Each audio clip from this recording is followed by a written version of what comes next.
Yeah, it can be traced directly back to Leif Erikson and Eric the Red. I know a Johnny Sutherland. What? I know a Johnny Sutherland that's school. Um, well, Just thrilled. I'm probably unrelated. He's probably spells it different than my mom. How does your mom spell it? Southerland.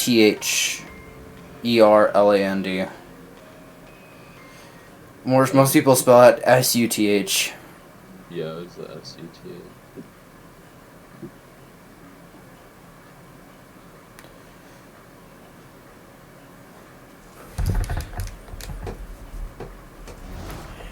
Welcome back, you. What time is it? It's like 1. I'm trying to keep this back up. Why did it shift from 1 to 4th?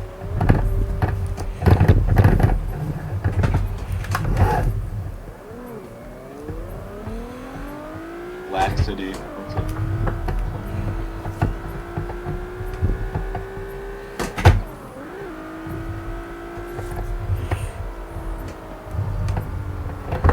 Oh, that was way too fast.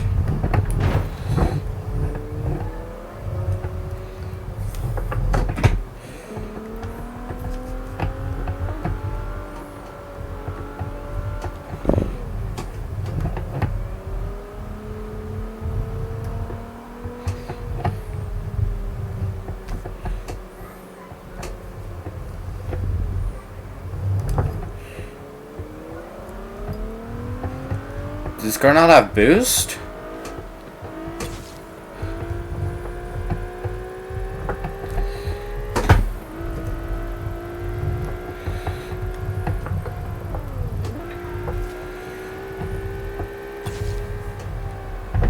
Oop.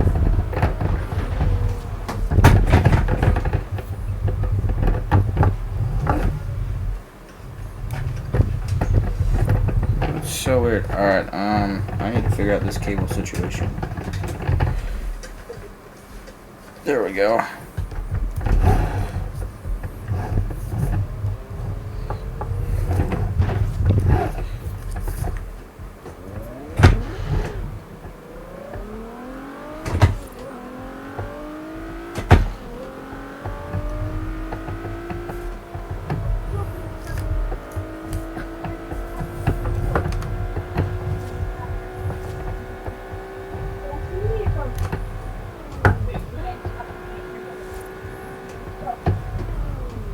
No, why not?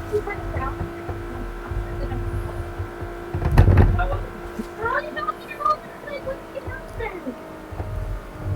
Yeah.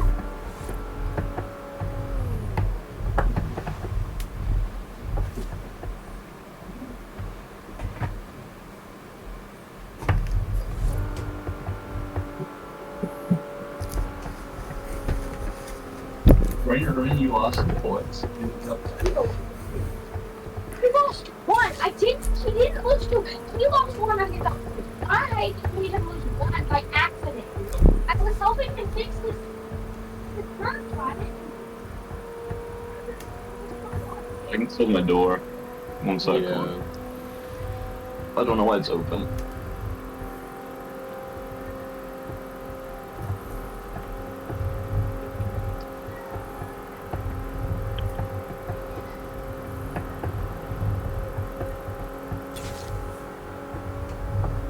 We can unpause it. Oh, my bad. Okay.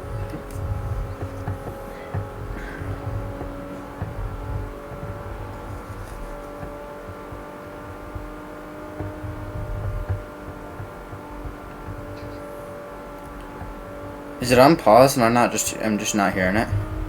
It's unpaused. Are you not here? Nope. I'll just pause my game real quick, see what's happening. Maybe you have it muted. Oh. I had somehow left the activity. The society, especially the military, but even civilian society. How intense is that? You know, as we said, Hiro Onoda's mother, when he takes a dagger from his house, says, kill yourself. us if you get captured. How extreme is that? How does that factor into the society? Well, R. Tiger Murphy points out that for a lot of the history of Japan, the average Japanese farmers would have thought that was nuts. Just a samurai thing, weird nuts. Somehow it goes from that place where it's only samurai who do this to a place in the Second World War where you see it quite a bit. Seppuku is the official name of the ritual itself. Harikiri, which is vulgar, it's stomach slitting. That's what the Allied press will often use. But you'll see this in the Second World War commonly enough that it once again reminds you, okay, this Japanese great power enemy in the Second World War is different from all the other combatants. Who else does this? Right. Now, in terms of what the Tokugawans are from other countries, because they, as I said, for closing Japan, they don't really close it. They begin to choke off trade with the West, and eventually they will get to the point where they're down to trading with one Western power, the Dutch. And they've got the Dutch isolated in one port, Nagasaki, and eventually they build a little man-made island right off the coast, and they connect it to the mainland with a little ramp, and a samurai guardian inhabitants. Basically, you have to show your papers if you want to interact with Japanese on the mainland. And they're worried about all kinds of things, but like the number one intellectual contagion the Tokugawa rulers are worried about is Christianity. And there will be a big purge of Japanese Christians, really growing up, that will go on early on in the Tokugawa era. The problem that the Japanese have with Christianity is the same problem that a lot of other places have had with it. I mean, look at how the problem that Rome had with it, for example, before Rome went Christian. It says, just like Judaism does, by the way, that there is a Lord that is supreme over the earthly authorities. And certain kinds of emperors have problems with that, right?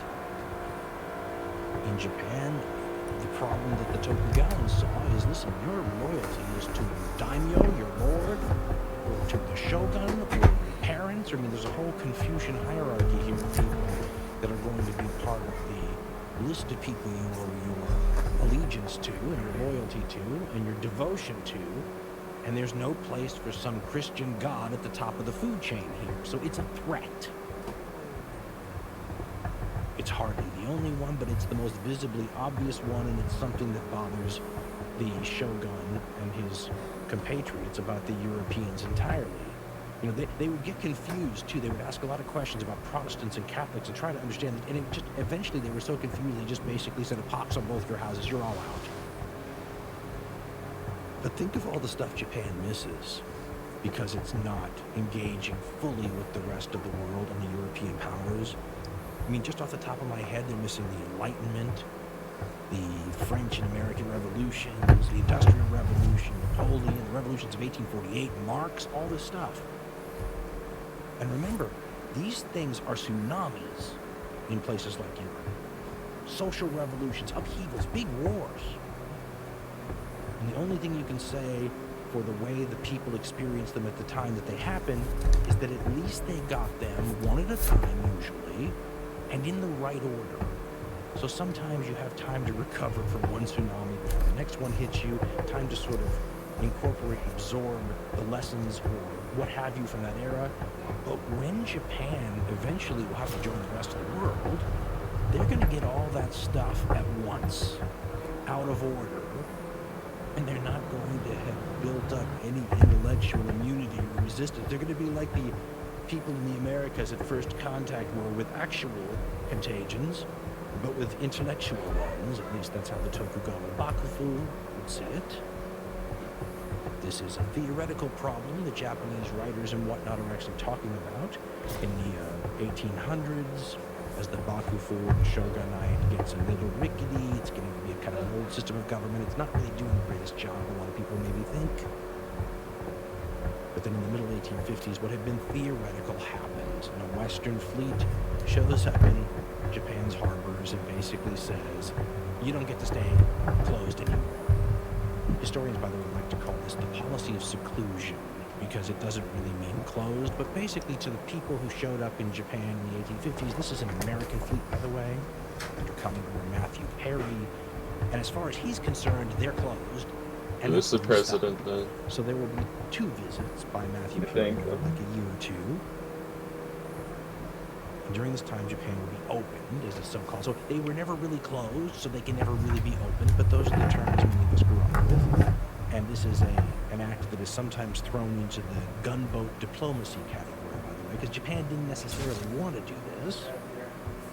Just as an aside, one of my favorite historical Twilight Zone moments is the one that military historian Gwen Dyer paints when he talks about, Matthew Perry's fleet from, what is it, just a few years before the U.S. Civil War showing up and finding a completely medieval kind of people and military awaiting him sort of on the shoreline. Dyer says there were no guns, but Mary Speed Jensen says there were guns, but makes it sound like they were, taken out of a museum. And so when Perry shows up, he sees a society where they all have like swords and spears and body armor and that kind of thing. That's a pretty cool contrast right there, unless of course you're looking at it from the Japanese side, because when the rest of the world, the West shows up and forcibly opens Japan, opens in air quotes, Japan finds out how outgunned it is. So outgunned that it can't stop these, if you're Japanese, these foreign barbarians from imposing their will on Japan. And they will, quickly, and it won't just be the United States. Everybody kind of comes in on. They realize Japan is open for business, so let's throw some unequal treaties their way of the same kind that we recently foisted on China. And I think it's safe to say that by 1860, you see a Japan that is potentially on the road to being a colonial victim. This inability to resist one of the great powers, and the United States was really not even a great power during this time period. Call them a higher second-tier power in this time period. The inability of Japan to resist that was almost like the straw that breaks the camel's back for this shogunate. They were already kind of rickety, certainly finding it tough to evolve. It's a 250-year-old regime, basically. It's like an old human being. And so not being able to defend Japan's interests was sort of, over a period of years, the end of the line for them. The next government in Japanese history is never going to forget that job one is make sure you can defend Japan's territory and interest and culture. What happens after the Tokugawa shogunate era in Japanese history is known as the Meiji Restoration. Meiji, by the way, the name of the emperor during this time period. Restoration refers to the way this whole thing is going to be billed. It's a story that is akin to Tolkien's The Return of the King, but this is the return of the emperor. In effect, acknowledging the fact that under this military dictatorship, the emperor really hasn't been in charge. This explains why everything's going to hell in a handbasket, so we will return things to the way that they're supposed to be, in harmony with the universe, back to the golden age where the emperor runs things again, which the emperor may not have ever done. And certainly, during the periods where the emperor did do this, they were unusual in the distant past, but nonetheless, it sounds good to everybody, right? Put the emperor in charge. How much the emperor is actually running things versus how much these new, mostly samurai-class oligarchs are running things is unclear, but there are powerful, dynamic individuals who are part of this new wave of Japanese reformers who take over the government and try to do a crash course in modernization in order to survive. And this is part of the miracle side of things. If you went to Hiru Onoda and said, why would you want to bring back the values and intensity in a time period that led to such a disastrous end result as the end of the Second World War, he might come back with the line that said, sure, but if we don't have those values and that intensity, we never get a Meiji Restoration.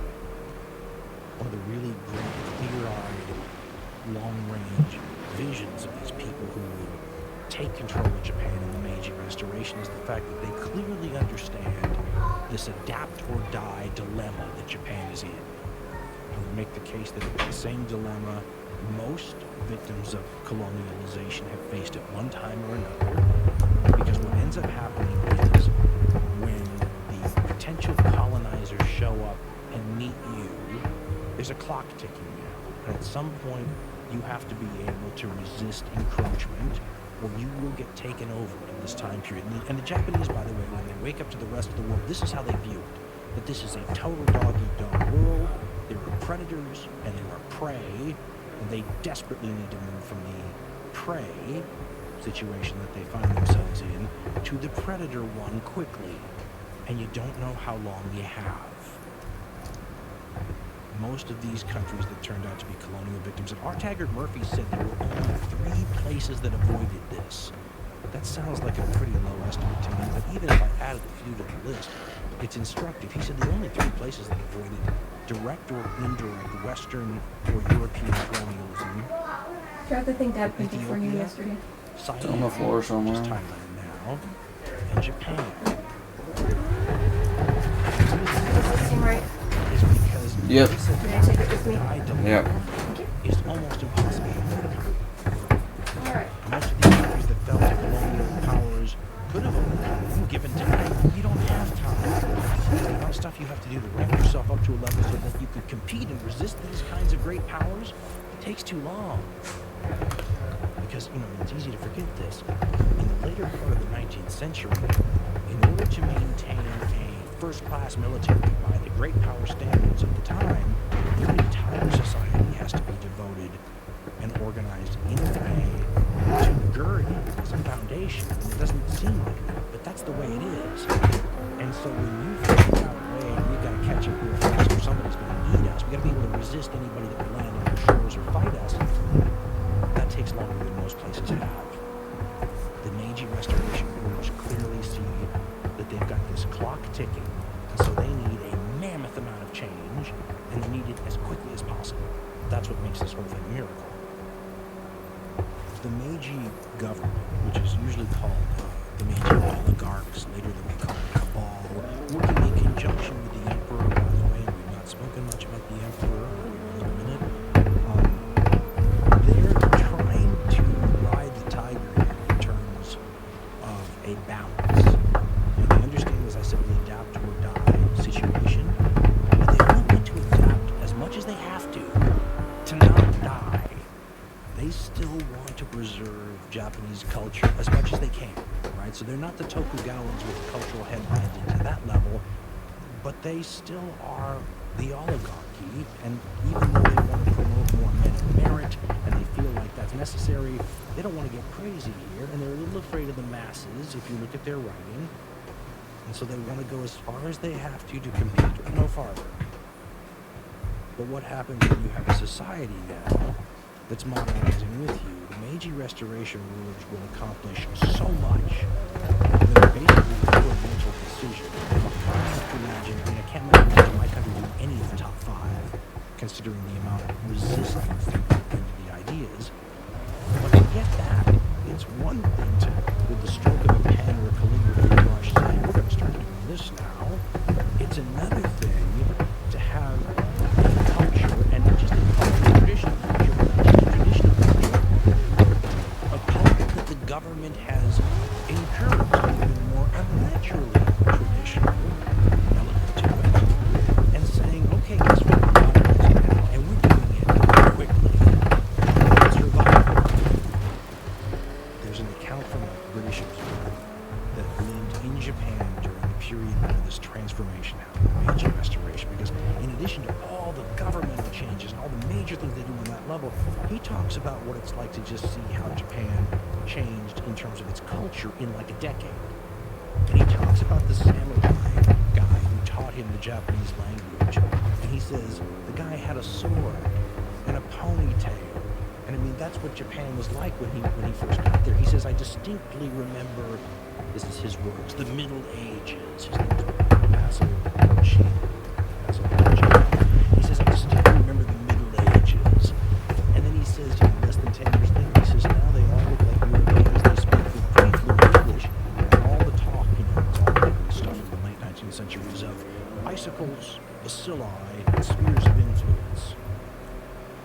Think about what that does to a culture.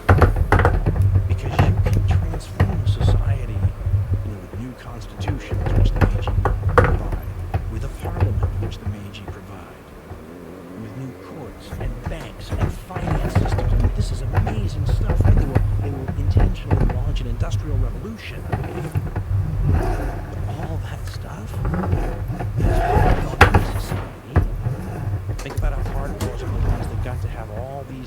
historical moments happen again, one at a time, in the right order. The Japanese extra-traditional culture gets to have all this stuff happen in 10 years. Now, this isn't a story about the Meiji Restoration, which is good because I'd be over my head already. But I should point out that it's such an amazing time period. There are very sober historians that compare some of these Meiji oligarchs, some of these really dynamic people, to figures like George Washington, or the role that the young Turks played in the Ottoman state that laid the foundation for the modern Turkish state.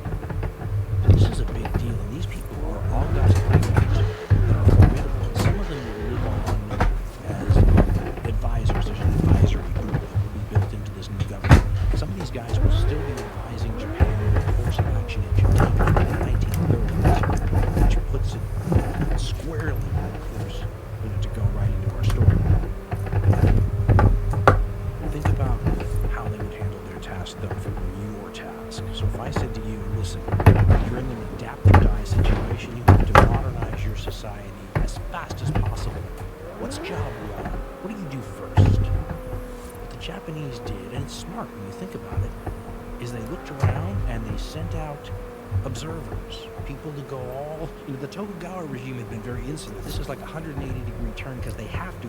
The new government sends out observers and students all over the world, and they have them come back and report on what all the different countries do well.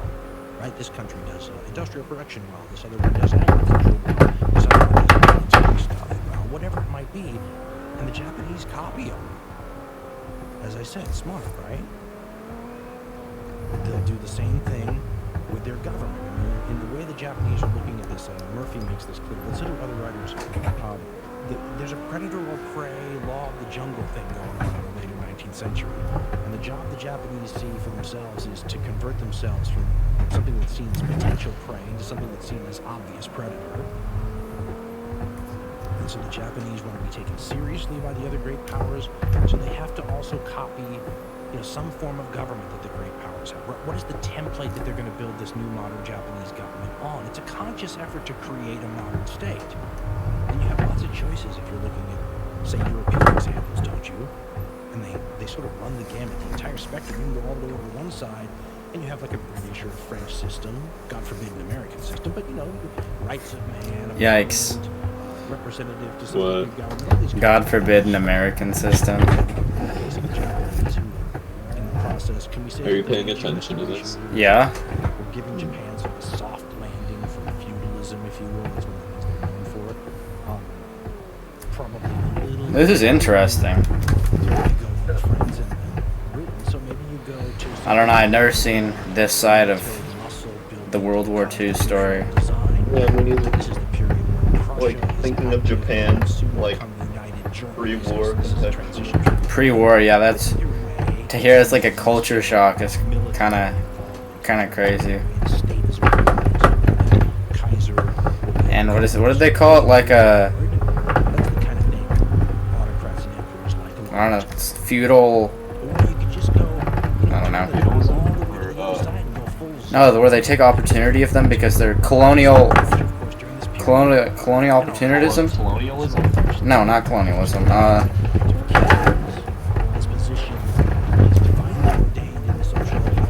Something about taking advantage of them because they're colonial still.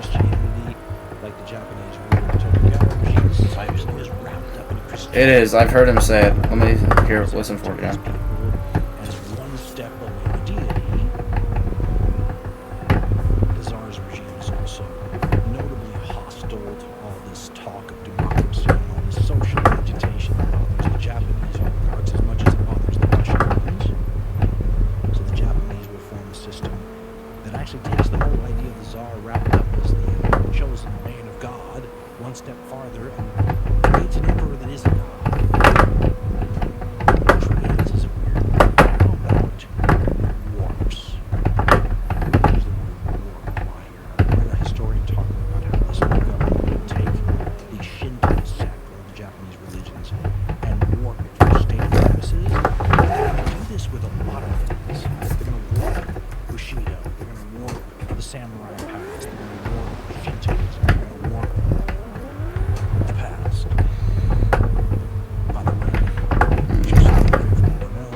Ugh. Textbooks for kids. You know, maybe something along the lines of an 11-year-old or a 12-year-old, what they would read in school. And it doesn't matter what great power, in air quotes, country you go to.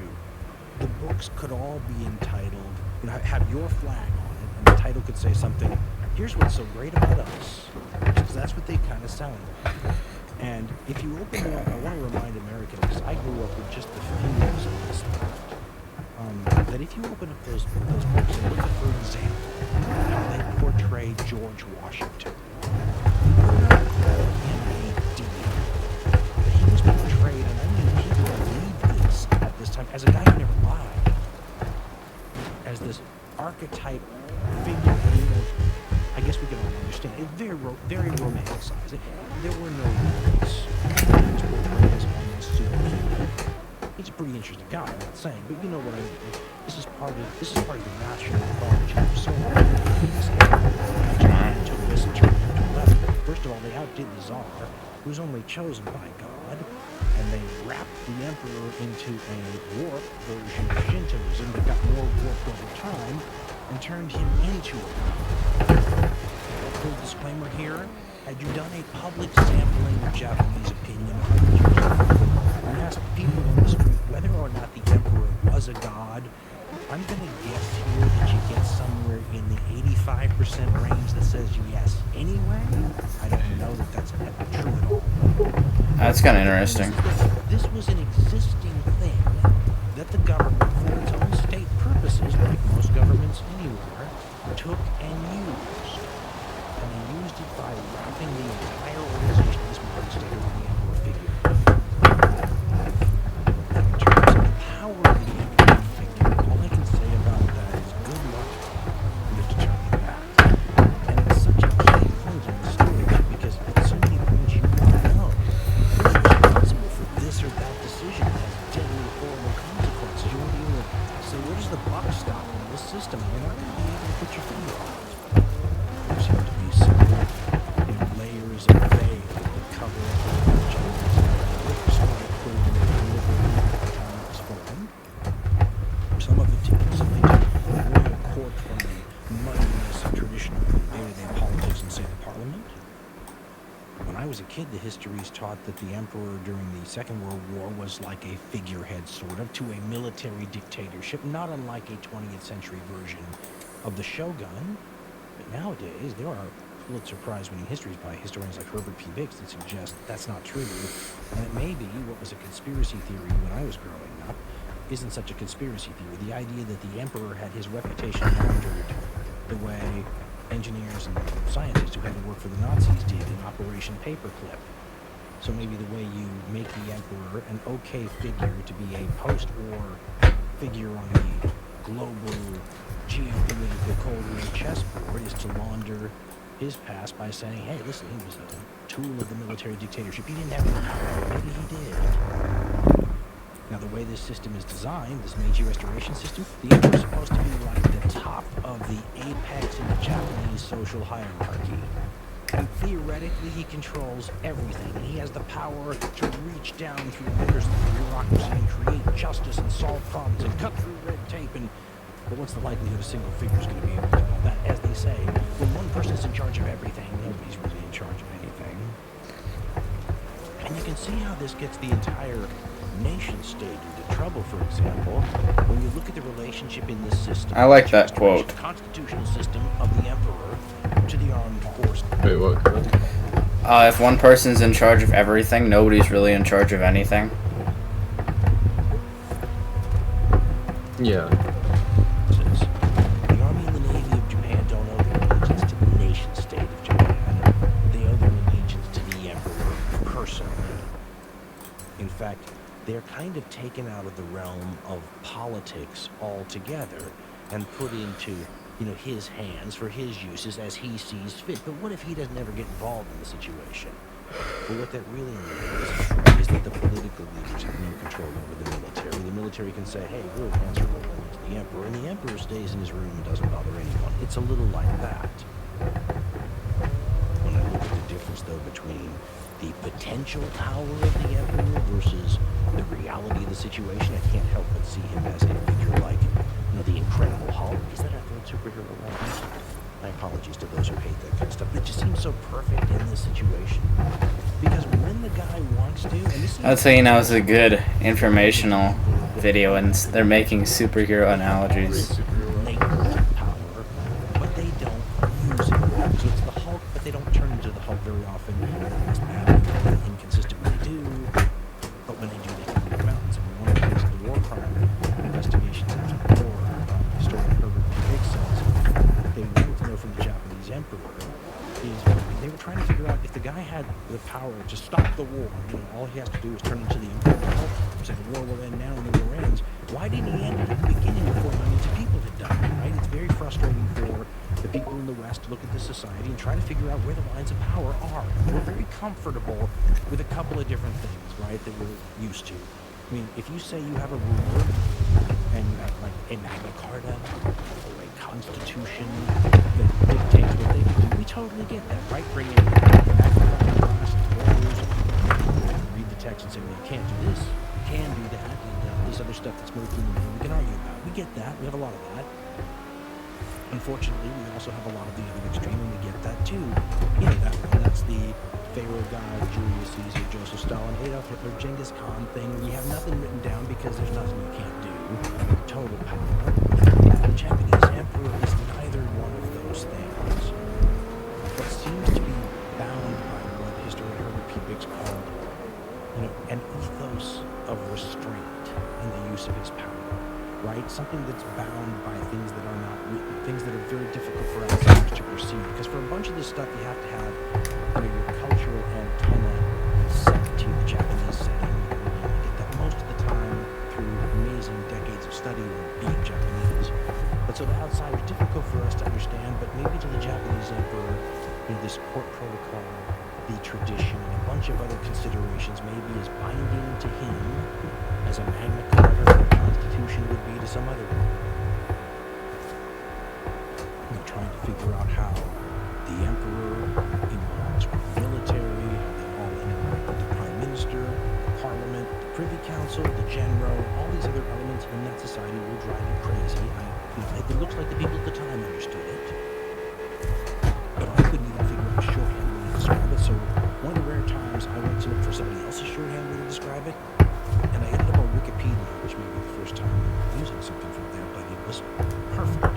They described this government, remember, with adaptations and evolutions, this is going to be the government that goes into second World War. So where are the lines of power? Well, the Wikipedia piece described it as a, quote, form of mixed constitutional absolute monarchy. A form of mixed constitutional absolute monarchy. Wouldn't you think that the term absolute monarchy sort of makes the rest of that phrase moot? Here's the wild part.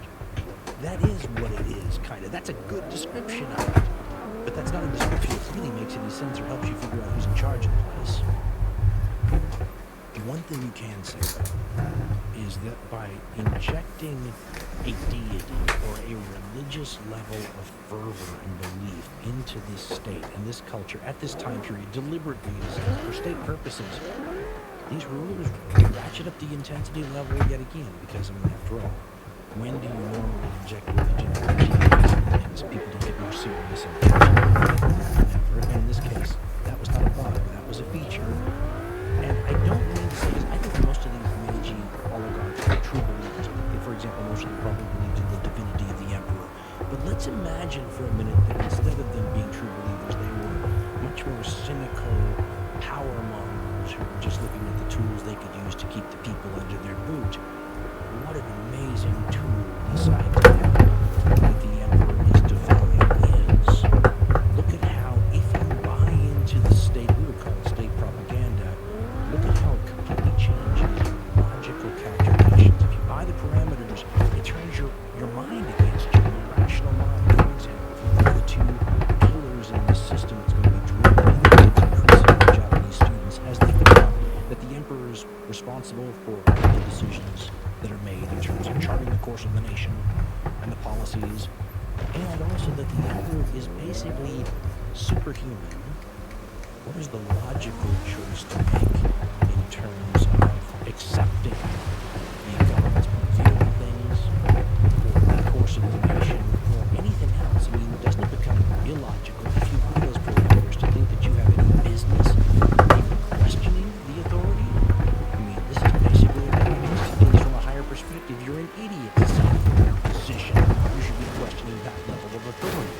by that level of authority,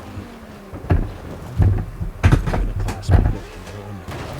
I believe he was born in 1922, so when he's in the early education levels in his Japan, that's the most intense it got. Japan started a public school system, copying the great power, and some of the secret sauce that made those great powers dominant, but they also needed a literate population to man all those industries and all those other things to support their modern military, so it was a no-brainer. But there's an old saying that everybody objects to children. The question always comes to the fore is, what are they reading? And in this case, as in every country, it's pretty propaganda state stuff, and in the Japanese case, more intense than most. And in the same way that people in the United States may have had a little bit of a hero worship over George Washington in Japan, they had a little bit of a worship over the Japanese emperor. Think about how this can... I'm just thinking about differences in how long the country has to inject their national mythology into a population. And these Japanese school children, if you look into the subject matter, they're all learning things that we would think are good things to teach. We said patriotism, love of country, sacrifice, honor your parents, respect authority. And these are all values that all the school systems the Japanese were imitating, were teaching, and the Japanese parents at the time probably would have approved of. But there's no doubt it'll brainwash you if you're buying what they're selling. And if you're going to walk a mile with a guy like Hiro Onoda's moccasins, let's understand that his logical calculations said that simply doing what the emperor told him to do is the smart choice to make. And if you want to cynical wield the levers of power, if you're a realpolitik dictator type, you give you right on that kind of belief system population. Now let's remember the number of government, though. They have to deal with all this other stuff is kind of means to an end. If you can't defend yourself from outside power, to take it over, none of this other stuff matters, right? Meiji Restoration has to build a modern army, and they do. And when they do it the same general way they were doing on each other, they look at who's doing it well, and they copy them, and they get their help, and they buy stuff from them. Once again, this is smart, isn't it? On land, right around 1870 or whatnot, they're dealing initially with the French military. They will eventually, though, ditch them for the Germans, and in a move that many countries do, and the United States and the Soviet Union do all the time in the Cold War, delivering, equipment, uniforms, tactics, doctrine, training, leadership, bring some of their key officers back to learn things in Germany and then send them back to teach everyone else. This relationship is pretty classic, but it sort of creates a forever German stamp in the early DNA of the modern Imperial Japanese army. That might be a good way to put it. Now, as I think we all know, history's been a pretty good demonstrator that just because you give a whole bunch of the best stuff to some other military doesn't mean they're going to fight well. Because there are two sides to the equation. And one side's sort of easy to fill, the other side's a lot harder. I mean, one side's quantifiable. Right? You can spend a certain amount of money to get this job done. We can provide this many rifles, we can provide this many uniforms, this many hours of training, this much support. I mean, all that stuff can sort of be figured out to the end decimal. But the other side of what's going to make a successful military is something as bedrock in terms of values as whether or not your people are going to be willing to die, whether they will fight on the battlefield long enough to make that investment in the stuff that they carry worth it. If you get two armies and they line up on the battlefield across from each other, and one has the best, neatest, coolest, most devastating new stuff, and the other's armed with sticks, but the side with the devastating stuff doesn't want to fight, or they're afraid, or they don't have any interest, and they just leave.